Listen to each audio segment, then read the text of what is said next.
देखो व्यवस्था तंत्र तो जो है, दवा नहीं लिया सर आपने? व्यवस्था तंत्र जो है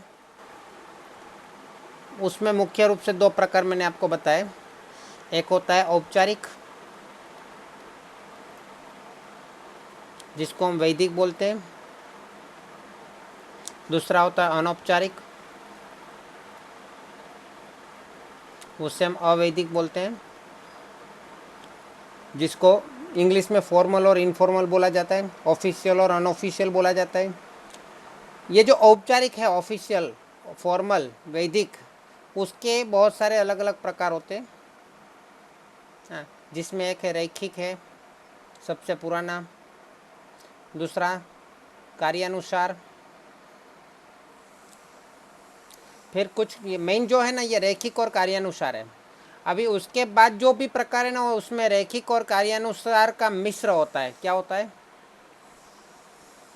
मिश्रण होता है। मिश्रण। थोड़े रैखिक के टॉपिक लिए जाते हैं, थोड़े कार्यानुसार के टॉपिक लिए जाते हैं, मतलब लक्षण लिए जाते हैं। उसमें दोनों के ही लक्षण देखने को मिलते हैं। जैसे कि एक है श्रेणिक, एक है समूह, है ना। तो समूह व्यवस्था तंत्र और श्रेणिक व्यवस्था तंत्र में रैखिक और कार्यानुसार दोनों के ही लक्षण देखने को मिलते हैं, है ना।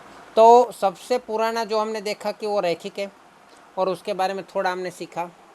अब उसके रचना के बारे में देखते हैं।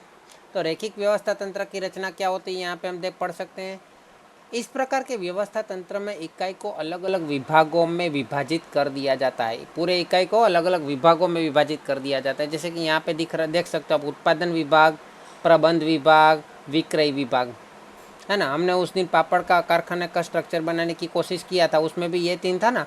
एक उत्पादन विभाग था, है ना, एक विक्रय विभाग हमने लिया था, उसमें एक प्रबंध की जगह कुछ और नाम दिया था, लेकिन तीन विभाग बनाए थे हमने।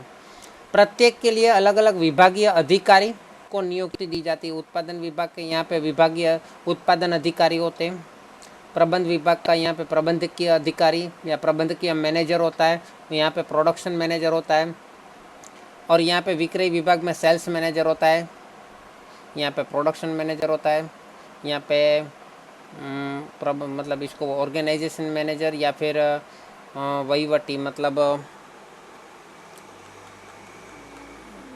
मतलब इसको क्या बोलेंगे, इसमें अकाउंट मैनेजर होता है। प्रबंध मतलब ऑर्गेनाइजेशन ही बोल सकते हैं, ऑर्गेनाइजेशन मैनेजर होता है ना। तो उत्पादन विभाग का जो प्रोडक्शन मैनेजर होता है, प्रोडक्शन मैनेजर को पता होता है कि हमें कितना उत्पादन करना है। वो उत्पादन करने के लिए उसको कितनी खरीदी या कितनी क्रय करना पड़ेगा, है ना। तो वो क्रय का एक अधिकारी रखे जाते हैं, उत्पादन अधिकारी रखे जाते हैं, है ना। फिर फिर प्रबंध विभाग जो है, तो प्रबंध विभाग में एक प्रबंध अधिकारी होते हैं, एक अकाउंटेंट मतलब हिसाबी अधिकारी होते हैं।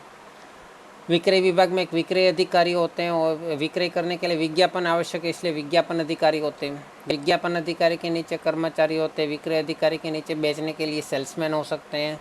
हिसाबी अधिकारी के नीचे लिपिक, मतलब एक प्रकार के बोले तो कारकुन या क्लर्क, या मतलब उसके जो काम करने वाले। प्रबंध अधिकारी ने प्रबंधकीय लिपिक होते हैं। क्रय अधिकारी के नीचे क्रय करने वाले लिपिक होते हैं। और उत्पादन अधिकारी के नीचे सुपरवाइजर होता है। सुपरवाइजर के नीचे फोरमैन होते हैं। फोरमैन के नीचे श्रमिक होता है। तो लास्ट में यहाँ पे सबसे ज़्यादा काम होता है श्रमिकों को। सबसे ज़्यादा स्टाफ किसका होता है? श्रमिकों का, है ना। तो प्रत्येक के लिए अलग अलग विभागीय अधिकारी की नियुक्ति की जाती है। इस विभागीय अधिकारी को अपने विभाग के कार्य के लिए उच्च अधिकारी के प्रति दायित्व होता है। यहाँ पे क्या होता है, रैखिक व्यवस्था तंत्र, उसका नाम ही इस तरह से पड़ा है कि प्रत्येक निम्न जो है वो उसको सीधा उसके ऊपर एक ही व्यक्ति होता है। उसके ऊपर कौन होता है? एक ही व्यक्ति होता है, इसलिए उसको रैखिक व्यवस्था तंत्र कहते हैं, है ना। यहाँ पे क्या लिखा है? विभागीय अधिकारी को विभाग के सभी आवश्यक अधिकार देखो, पहली बात तो यहाँ पे दायित्व, अपने विभाग के कार्य के लिए उच्च अधिकारी के प्रति दायित्व होता है। हर एक विभागीय अधिकारी का दायित्व का किसके लिए है? उच्च अधिकारी के प्रति होता है। मतलब उसको जवाब किसको देना है? उच्च अधिकारी को देना है, उसका जो ऊपरी अधिकारी है। और अधिक मतलब उसको जिम्मेदारी तो है, दायित्व तो है, लेकिन वो कार्य करने के लिए उसको अधिकार कौन देता है? वही उच्च अधिकारी, वही विभागीय अधिकारी को विभाग के लिए सभी आवश्यक अधिकार प्रदान करते हैं। इस प्रकार के व्यवस्था तंत्र में व्यवस्था तंत्र की रचना कार्यानुसार नहीं बल्कि विभाग आधारित होती है। कार्य के हिसाब से नहीं लेकिन विभाग के आधारित होती है। इसे विभागीय व्यवस्था तंत्र रूप में भी जाना जाता है। इसका क्या नाम है? विभागीय व्यवस्था तंत्र, है ना। और यही रैखिक व्यवस्था तंत्र सालों से सैन्य में होता है, इसलिए सेना व्यवस्था तंत्र, सैन्य व्यवस्था तंत्र भी इसे कहते हैं। रेखीय व्यवस्था तंत्र में सर्वोच्च अधिकार संचालक मंडल के पास होते हैं। हम देख सकते हैं ये तीनों मैनेजर के ऊपर भी कौन है? General manager. जनरल मैनेजर के ऊपर कौन है? संचालक मंडल, है ना। सर हाँ, आपने ऐसा क्यों कहा कि इसमें कार्यानुसार नहीं होता है? मैं बताता हूँ, कार्यानुसार समझाऊंगा तब पता चलेगा। तो जो नीति हाँ, संचालक मंडल होता है, बराबर। संचालक मंडल के पास होते हैं सबसे ज़्यादा अधिकार, सब मतलब वहाँ पे संचालक मंडल के पास सभी अधिकार केंद्रित होते हैं, है ना। सर्वोच्च अधिकार उसी के पास होता है, जो जिसको क्या काम करना हो, जिसको नीति विषयक निर्णय लेना होता है ना। इसको नीति, कौन सी नीति अपने धंधे में रखनी है, वो सब निर्णय लेना है। और उसको क्या बोलते हैं, प्लानिंग में क्या बोलते थे,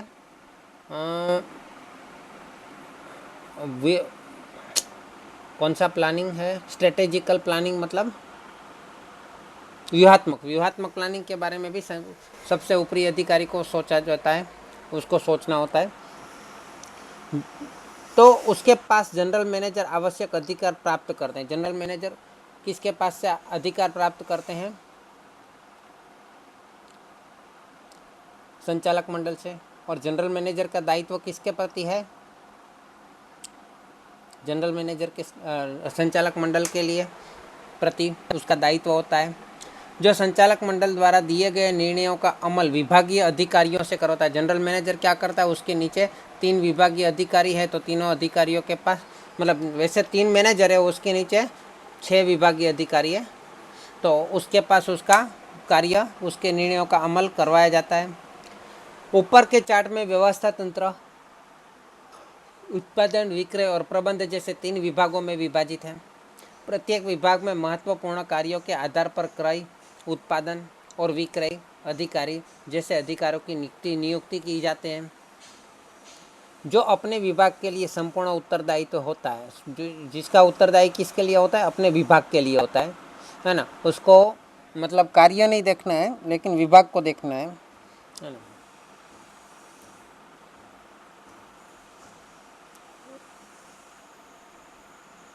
इन अधिकारियों के अधीन सुपरवाइजर, फोरमैन और लिपिक जैसे कर्मचारी कार्य करते हैं, और फोरमैन के अधीन श्रमिक कार्य करते हैं, है ना। वैसे रेखीय व्यवस्था तंत्र में अधिकार उच्च स्तर से निम्न स्तर की ओर जाते हैं और दायित्व निम्न स्तर से उच्च स्तर की ओर जाता है। जैसे मैंने यहाँ पे सबसे ऊपर भी देखा, अधिकार किससे प्राप्त करते हैं? उच्च स्तर से निम्न स्तर में। और दायित्व किसके प्रति होते हैं? निम्न स्तर से ऊपर के स्तर पर दायित्व होता है। यदि व्यवसायिक इकाई का कद छोटा हो तो और कार्यक्षेत्र सीमित हो, साथ ही नियंत्रण और अनुशासन के प्रश्न कम हो, इस प्रकार की इकाई में यह व्यवस्था तंत्र अधिक अनुकूल होता है। इकाई कैसा होना चाहिए? तो यह अनुकूल है, छोटा होना चाहिए। कद कैसा होना चाहिए? छोटा। कार्यक्षेत्र कैसा होना चाहिए? सीमित होना चाहिए, बस इतना ही कार्य। और नियंत्रण और अनुशासन का प्रश्न कम होना चाहिए, तब जाके ये व्यवस्था तंत्र चलता है ना। लेकिन इकाई का कद जब बहुत बड़ा हो तो ये व्यवस्था तंत्र की सीमा आ जाती है। कैसे आती है हम नेक्स्ट पेज में देखते हैं।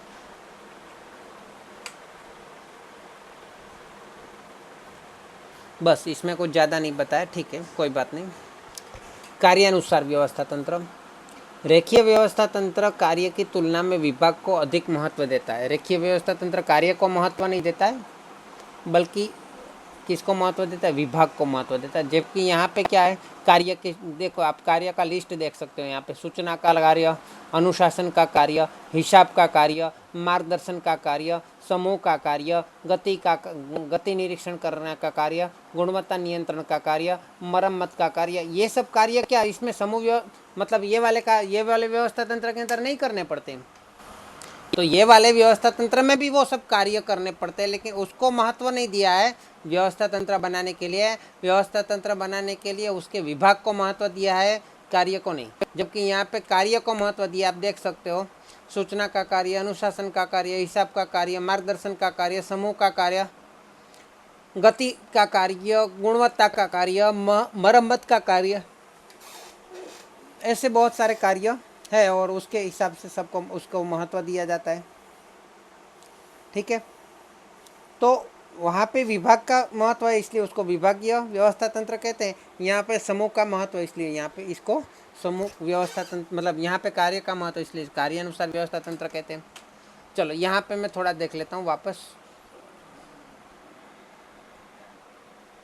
मुझे ये बताओ, ये जो मैंने मतलब यहाँ पे है आकृति है ना, इस आकृति में मैं अगर देखूँ, मैं यहाँ पे सोचूं, तो अगर कोई उत्पादन अधिकारी है, यहाँ पे एक उत्पादन अधिकारी है, उसको अगर किसी सुपरवाइज़र की नियुक्ति करनी है, किसकी नियुक्ति करनी है? सुपरवाइज़र की। तो मुझे आप में से बताओगे कि वो सुपरवाइज़र अपने सगे वाले को रख सकता है कि नहीं रख सकता है? अपने पहचान वाले को रख सकता है कि नहीं रख सकता है?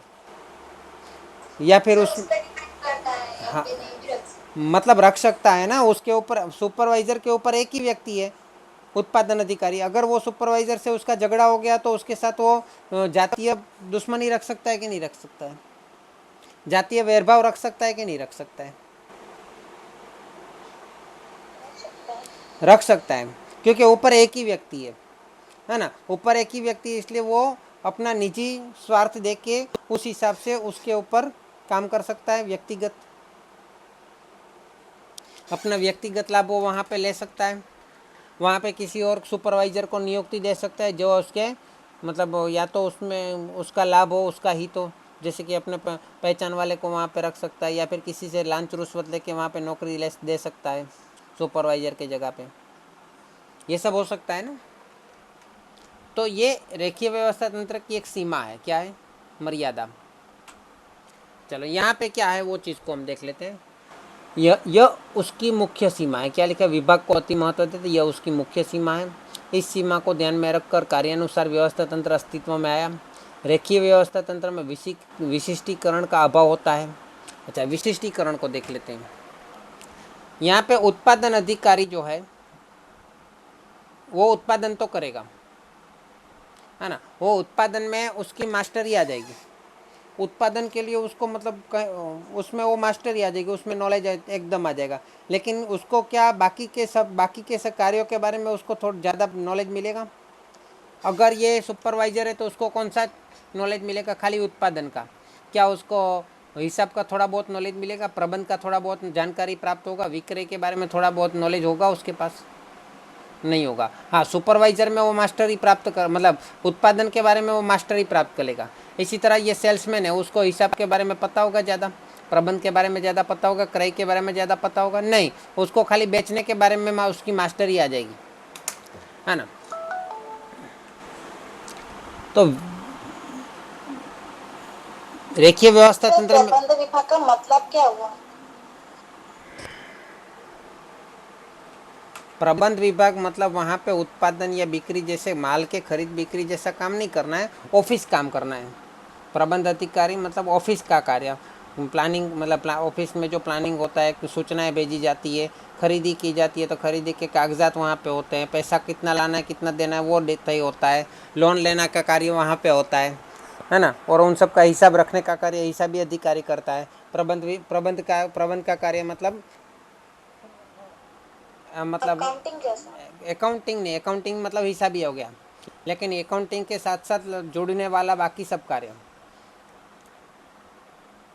प्रबंध कार्य मतलब टाइम टेबल बनाना हो या फिर छोटा मोटा जो भी होता है ना ऑफिस के अंदर दूसरे कार्य, अकाउंट के अलावा लेटर भेजने का कार्य, खरीदी करना है तो खरीदी का लेटर भेजने का कार्य, नया ऑर्डर लेना है तो ऑर्डर भेजने का कार्य, प्रिंट करने का कार्य, जेरोक्स करने का कार्य, बहुत सारे ऐसे ऑफिस वर्क हो जाता है ना पूरा, वो सब वहाँ पे प्रबंध अधिकारी का होता है।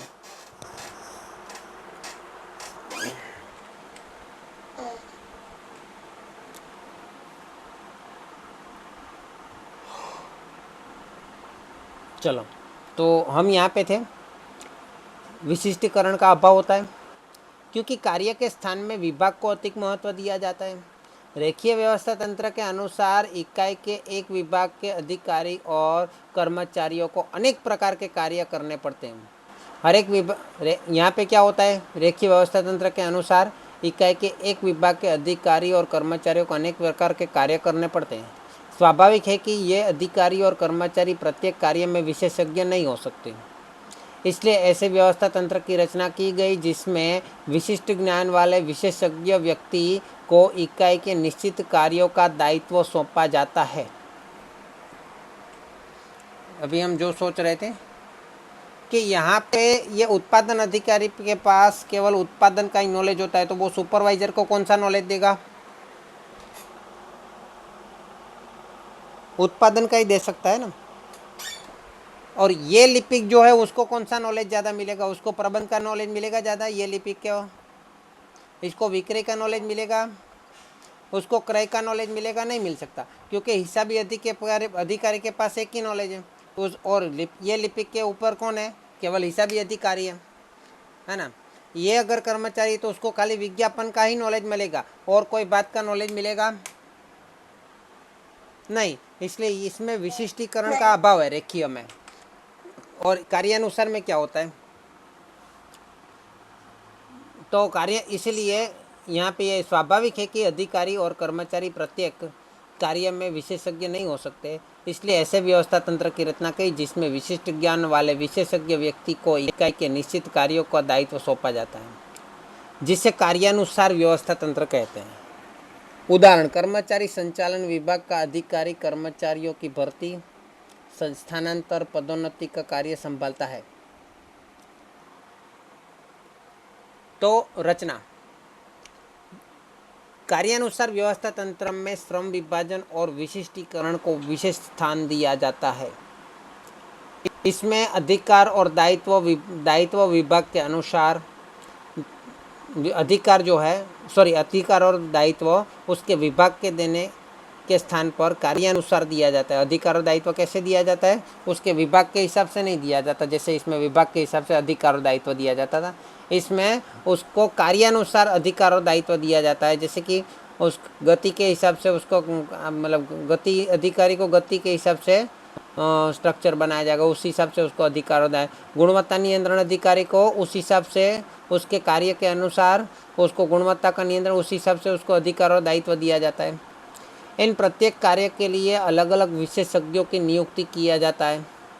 ये विशेषज्ञ मात्र सलाहकार नहीं होते, बल्कि अपने कार्य के प्रबंधकीय अधिकारी भी होते हैं। अपने कार्य का प्रबंधकीय अधिकार भी उसी के पास होता है। सबको अपने अपने कार्य का प्रबंध तो करना ही है। इन सबको, आठों के आठों को, मतलब आठों के आठों को प्रबंध के बारे में थोड़ा बहुत जानकारी हो ही जाती है कि किस हिसाब से टाइम टेबल बनाना, किस हिसाब से हिसाब लिखना। मतलब इसीलिए तो कंप्यूटर आजकल हर एक जगह को, हर एक लोगों को आना चाहिए। कंप्यूटर आपको प्रबंध के कार्य में बहुत हेल्प करता है, जो उनको सौंपे गए कार्यों के लिए संपूर्ण रूप से उत्तरदायी होते हैं। उदाहरण, क्रय अधिकारी इकाई के सभी प्रकार के क्रय के कार्य के लिए उत्तरदायी होता है ना। अभी क्रय अधिकारी होता है, यहाँ पे कौन से क्रय की बात हो रही है? यहाँ पे केवल कच्चे माल के क्रय की बात हो रही है ना। लेकिन बॉल पेन खरीदनी हो, प्रबंध अधिकारी को स्टेशनरी खरीदनी हो, प्रबंध अधिकारी को पेपर्स खरीदने हो, है ना, विक्रय अधिकारी वाले को बॉक्स खरीदने हो, तो वो ये क्रय वाला नहीं करेगा, वो उसका क्रय तो उसको खुद को ही करना पड़ेगा। प्रबंध अधिकारी को पेपर्स खरीदने तो उसका पेपर का खरीदी उसको खुद को ही करना पड़ेगा। लेकिन यहाँ पे क्या होता है, क्रय अधिकारी जो होता है उसको पूरी इकाई के जितने भी क्रय का कार्य है वो पूरा करना पड़ता है, अगर यहाँ पे क्रय विभाग बनाया है तो, है ना। जैसे कि यहाँ पे आप प्रकृति देख सकते हो, यहाँ पे कोई कर्मचारी है तो उसके ऊपर सूचना देने वाला भी होता है, सूचना देने वाला अलग व्यक्ति होता है, अनुशासन करने वाला अलग अधिकारी होता है, उसके भाग का हिसाब रखने वाला अलग अधिकारी होता है, उसको मार्गदर्शन देने वाला अलग अधिकारी होता है, उसको समूह में रखने वाला अलग अधिकारी होता है, उसको गति बढ़ाने वाला अलग अधिकारी होता है, उसको गुणवत्ता में नियंत्रण करने वाला अलग अधिकारी होता है, मरम्मत के कार्य का एक इंजीनियर होता है, वो इस कर्मचारी का विभाग में भी मरम्मत करता है और इस श्रमिक के विभाग में भी मरम्मत करता है। पूरी इकाई में यही मरम्मत का कार्य करेगा, पूरी इकाई में गुणवत्ता का ध्यान ये रखेगा, है ना, क्योंकि उसमें उसकी मास्टरी है। गति का ख्याल पूरी इकाई में ये रखेगा, समूह अधिकार समूह में रखेगा सबको। मार्गदर्शन अधिकारी पूरे इकाई में हर एक को मार्गदर्शन देगा। हिसाब अधिकारी पूरी इकाई में सबको सबका हिसाब रखेगा। अनुशासन अधिकारी पूरा इकाई में अनुशासन के लिए नियम बनाएगा और उस हिसाब से कार्य होता है कि नहीं उस हिसाब से पेनल्टी निश्चित करेगा, जो भी होगा। सूचना अधिकारी पूरे इकाई के अंदर सूचना इधर उधर करेगा, मतलब सूचनाएं इधर उधर, मतलब जहाँ से सूचना ले जानी होगा वो लेके जाएगा और लेके आएगा, वही कार्य उसका रहता है। और इकाई के बाहर के सूचनाओं के बारे में भी वही अधिकारी होता है। तो कार्यानुसार व्यवस्था तंत्र में सर्वोच्च अधिकार मुख्य अधिकारी के पास होता है ना। तो ये सब के ऊपर प्रबंध अधिकारी, प्रबंध का एक मुख्य मैनेजर हो सकता है, कारखाने का एक अलग मैनेजर हो सकता है, उन दोनों के ऊपर एक मुख्य अधिकारी होता है। और मुख्य अधिकारी के ऊपर वो तो होता ही है संचालक मंडल। कार्यानुसार व्यवस्था सर्वोच्च अधिकारी मुख्य अधिकारी के पास होते हैं। ऊपर चार्ट में बताए गए अनुसार इकाई को 2 विभागों में विभाजित किया जाता है। प्रत्येक विभाग में कार्यों की सूची तय करके उसके आधार पर कार्य के भाग निश्चित करके, हमने देखा था ना, व्यवस्था तंत्र की रचना करने में पहले क्या करना होता है, सूची तैयार करनी होती है। उसके बाद अलग अलग भाग बना देना है, विभाग करना है। भाग निश्चित करके अलग अलग उत्तरदायी अधिकारियों को अधिकार दिया जाता है। उत्तरदायी अधिकारियों को उसके अधिकार दिया जाता है। उसके लिए प्रत्येक अधिकारी इकाई के प्रत्येक कर्मचारी को उसके कार्य के संबंध में आदेश दे सकता है। सूचना अधिकारी सूचना के संबंध में आदेश दे सकता है। गति अधिकारी गति के संबंध में आदेश देगा कि भाई तुमको ये काम इतने टाइम में पूरा करना है, जल्दी करो। गुणवत्ता अधिकारी वो बोलेगा कि आपको ये काम इतना करना है, मतलब आपको ये अगर बनाना है वो क्वालिटी इसका अच्छा होना चाहिए, ऐसा चमकना चाहिए चेहरा, इतना अच्छा होना चाहिए, ऐसा कहने का अर्थ है वो गुणवत्ता का ही ध्यान रखेगा पूरी इकाई में जो भी कुछ बन रहा है। इस प्रकार के व्यवस्था तंत्र की रचना करते समय विशेष रूप से इस बात का ध्यान रखना चाहिए कि कोई भी कार्य सौंपे बिना न रह जाए, है ना, क्योंकि उसको अपना कार्य करना है। हर एक व्यक्ति अलग अलग होते हैं कार्य करने वाले, इसलिए 8 में से 3 जनों ने काम दिया लेकिन बाकी के 8 में से 5 जनों ने काम सौंपा लेकिन 3 जनों ने काम कर देना भूल गए तो नहीं चलेगा। वहाँ पे तो एक ही होता है ऊपर कार्य सौंपने वाला, इसलिए प्रॉब्लम नहीं होता। यहाँ पे तो 8 जने होते हैं उसके ऊपर कंट्रोल रखने वाले। और कोई कार्य का सौंपना दोहराया ना जाए, इसको भी ध्यान रखना है, क्योंकि हमने देखा था संचालन के सिद्धांत में एक वाक्यता का सिद्धांत है ना, हुक्म की एक वाक्यता का सिद्धांत, क्या बोले थे उसको हिंदी में, गुजराती में हुक्मनी एक वाक्यताનો सिद्धांत। तो यहाँ पे ये प्रॉब्लम हो जाता है। यहाँ पे हुक्म देने वाले एक नहीं है, 8 जने हैं, तो हुक्म की एक वाक्यता का जो सिद्धांत था हमारा वो यहाँ पे फेल हो जाता है। इसलिए इसकी ये मर्यादा है ना, इसीलिए ये मर्यादा इसलिए यहाँ पे पहले से लिखा है, ये मर्यादा में ध्यान में रखनी चाहिए। इस प्रकार व्यवस्था तंत्र की रचना करते समय विशेष रूप से ये बात का ध्यान रखा जाता है कि कोई भी कार्य सौंपे बिना न रह जाए और कोई भी कार्य का सौंपना दोहराया ना जाए। वो हुक्म की एक वाक्यता के सिद्धांत में ये चीज़ हमने सीखी थी दूसरे चैप्टर में। जिन व्यावसायिक इकाई में कार्यों के स्वरूप में अधिक भिन्नता हो, ऐसी इकाइयों के लिए इस प्रकार की व्यवस्था तंत्र अधिक अनुकूल है। कार्य के स्वरूप में भिन्नता हो, सभी के कार्य अलग अलग प्रकार के हो, तो इस प्रकार के इकाई में इस प्रकार का व्यवस्था तंत्र बहुत अच्छा होता है। समझ में आया इतना? जब बहुत बड़ी कंपनी होती है वहाँ पे अलग अलग प्रकार की बहुत सारी चीज़ें बनती है, वहाँ पे अलग अलग प्रकार के उत्पादन होते हैं, है ना, तो वहाँ पे व्यवस्था तंत्र में ऐसा सीधा सीधा व्यवस्था तंत्र रेखिक की तरह नहीं होता है जो हमने देखा था पापड़ के उत्पादन वाला, पापड़ बनाने वाले में नहीं देखा था, है ना। जबकि यहाँ पे क्या होता है कि अलग अलग चीज़ों का उत्पादन करने वाले श्रमिक होते हैं और पूरे इकाई में काम करने वाले कर्मचारी भी होते हैं, है ना। तो यहाँ पे ये कर्मचारी और ये श्रमिक है, उसको नॉर्मली उत्पादन करना कैसा है वो तो पता है, कर्मचारी को क्या क्या काम करना है वो तो पता है, है ना। लेकिन पूरी इकाई में जितने भी कर्मचारी हो, श्रमिक हो, उन सबके ऊपर अनुशासन का कार्य कौन करेगा?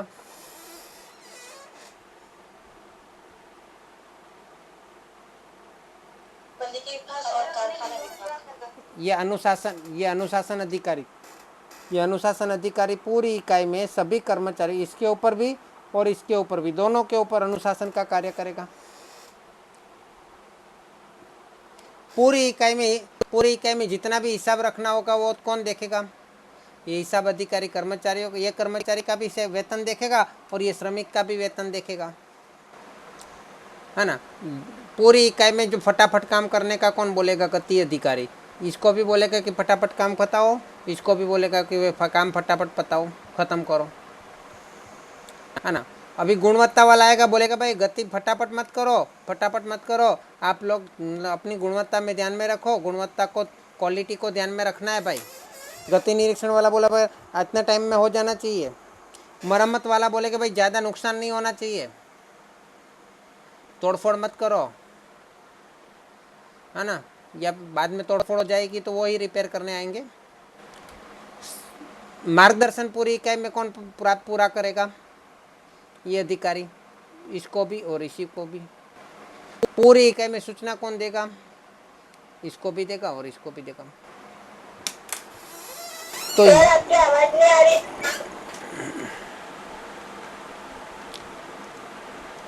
कमला, तुम रोज नहीं जुड़ पा रही हो?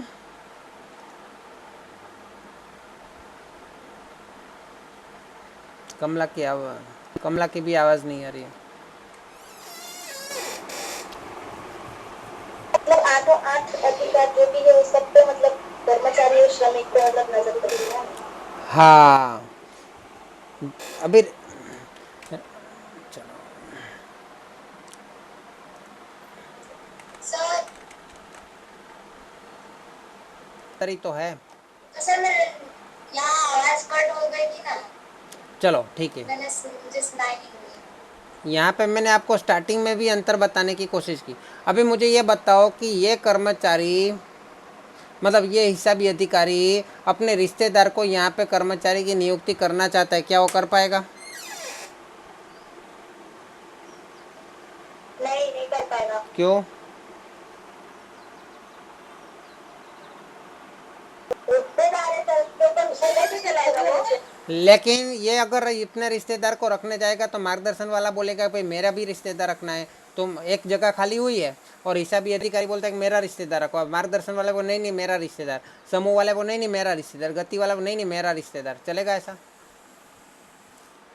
तो यहाँ पे क्या होगा, उस कर्मचारी को जो भी हो, इसका किसी का भी रिश्तेदार हो, लेकिन उसकी 8 प्रकार की टेस्ट ली जा सकती है, 8 प्रकार के लोग उसकी परीक्षा ले सकते हैं, उसका इंटरव्यू ले सकते हैं, उसके बाद यहाँ पे कर्मचारी रखे जा सकते हैं। लेकिन समूह व्यवस्था तंत्र में क्या था? सॉरी, समूह नहीं, रेखिक में।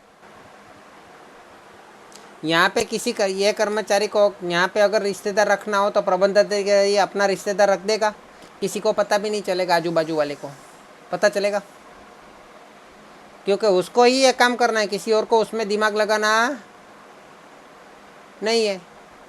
जबकि इसमें क्या है, ये कर्मचारी कौन रखेगा, वो अकेला कोई तय नहीं कर सकता है, बाकी सबको मिला के तय कर। कैसे?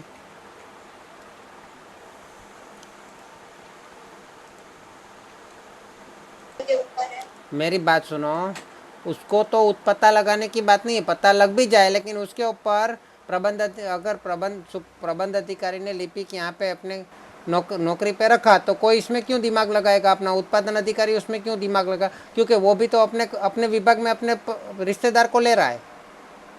किसी को क्या पड़ी है उत्पादन विभाग अपने रिश्तेदार को ले तो, है ना। यहाँ पे जो है वो प्रबंध अधिकारी अपने रिश्तेदार को ले लेगा, कोई प्रॉब्लम नहीं है ना। विक्रय अधिकारी अपने वो को ले लेगा, सेल्समैन में कर अपने रिश्तेदार को, कोई प्रॉब्लम है नहीं है ना।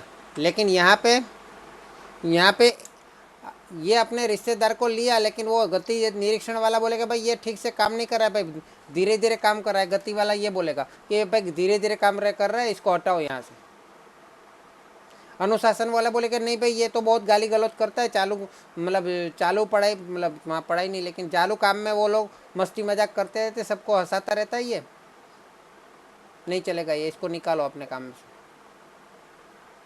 गुणवत्ता वाला बोलेगा भाई ये चीज़ अच्छे नहीं बनाता है, मरम्मत वाला बोलेगा ये तोड़फोड़ करता है, नहीं चलेगा, इसको निकालो, है ना। मार्गदर्शन वाले अधिकारी का वो बेटा होगा तो हिसाबी अधिकारी बोलेगा भाई ये तो अकाउंट में गोलगप करता है, गोलमाल करता है। आया समझ में? सिर्फ निरीक्षण करता है, उसमें हाँ, उसमें एक कर्मचारी के, इसमें एक कर्मचारी के ऊपर सूचना देने वाले, आदेश देने वाले बहुत सारे हो सकते हैं कार्य अनुसार में, लेकिन वो सभी के कार्य अलग अलग होते हैं। जबकि यहाँ पे क्या होता है, एक कर्मचारी के ऊपर आदेश देने वाला एक ही व्यक्ति होता है, इसलिए यहाँ पे कोई मगजमारी, मतलब यहाँ पे उस टाइप की मगजमारी नहीं होती है ना। सर ये रैखिक व्यवस्था तंत्र में कार्य व्यवस्था तंत्र में कौन सा तंत्र अच्छा हुआ? दोनों ही अपनी अपनी जगह पे सर अच्छा है, और दोनों के ही कुछ लक्षण अच्छे, कुछ लक्षण अच्छे नहीं है ना। जैसे कि यहाँ पे मैंने बोला वो अपने पहचान वाले को काम में रख सकता है, और क्वालिटी को ध्यान में, मतलब वो कर्मचारी कितना सही है वो ध्यान में नहीं लिया जाता। जबकि यहाँ पे सभी चीज़ 8-8 प्रकार से उसकी 8 या जितने भी कार्य उस हिसाब से उसकी वहाँ पे टेस्ट होती है, उसके बाद वो कर्मचारी वहाँ पे लगता है। मतलब पहचान वाला कोई वहाँ पे आए ना आए कोई फ़र्क नहीं पड़ता, है ना। और यहाँ पे क्या है, इसकी भी इसकी एक सीमा है, लेकिन यहाँ पे लिखा है कि वो सीमा को ध्यान में रखकर काम करना चाहिए। कौन सी सीमा है इसकी, कि यहाँ पे अगर एक कर्मचारी को बोल दिया, एक श्रमिक को अगर बोल दिया कि भाई ये उत्पादन है, वो गति निरीक्षण के हिसाब से बोलेगा भाई फटाफट फटाफट करो, जल्दी करो जल्दी करो जल्दी करो, तो वो तेज़ी से करने जाएगा। तेज़ी से करने जाएगा तो क्या होगा, उसकी क्वालिटी बिगड़ेगी। क्वालिटी बिगड़ेगी तो वो गुणवत्ता नियंत्रण अधिकारी वाला डांटेगा उसको, भाई ये अपनी क्वालिटी क्यों ख़राब कर रहा है। मरम्मत वाला बोलेगा भाई मेरी वस्तु को तोड़फोड़ क्यों कर रहा है। वो बोलेगा श्रमिक भाई मेरे को गति निरीक्षण वाले ने फटाफट फटाफट करने को बोला है, तेज़ी से काम करने को बोला है, तो मैं क्या करूं। गुणवत्ता नियंत्रण वाला बोलेगा नहीं नहीं नहीं नहीं, क्वालिटी अच्छी रखनी है, धीरे धीरे करो। गति निरीक्षण वाला वापस आएगा फटाफट फटाफट करो, वो क्या करेगा, आप बताओ वो क्या करेगा। क्योंकि उसको हुक्म देने वाले एक से ज़्यादा है, इसलिए वो परेशान हो जाएगा। लेकिन रैखिक व्यवस्था तंत्र में ऐसा नहीं होता। ये एक कर्मचारी है तो उसको हम हुक्म देने वाला एक ही व्यक्ति होता है उसके ऊपर, है ना। इसलिए इस कर्मचारी को ऐसा टेंशन तो नहीं, जो ऊपर वाला बोलेगा वो करने का, बात ख़त्म, है ना। इसको कोई टेंशन होता है, नहीं होता। जबकि यहाँ पे वो क्वालिटी अच्छी करने जाएगा, ये क्वालिटी अच्छी करने जाएगा तो हिसाब अधिकारी वाले बोले वो भाई पैसा ज़्यादा खर्च मत करना, ज़्यादा पैसा खर्च नहीं होना चाहिए। और ये गुणवत्ता वाला नहीं नहीं क्वालिटी अच्छी रखनी चाहिए, वो क्या करेगा, परेशान हो जाएगा बेचारा।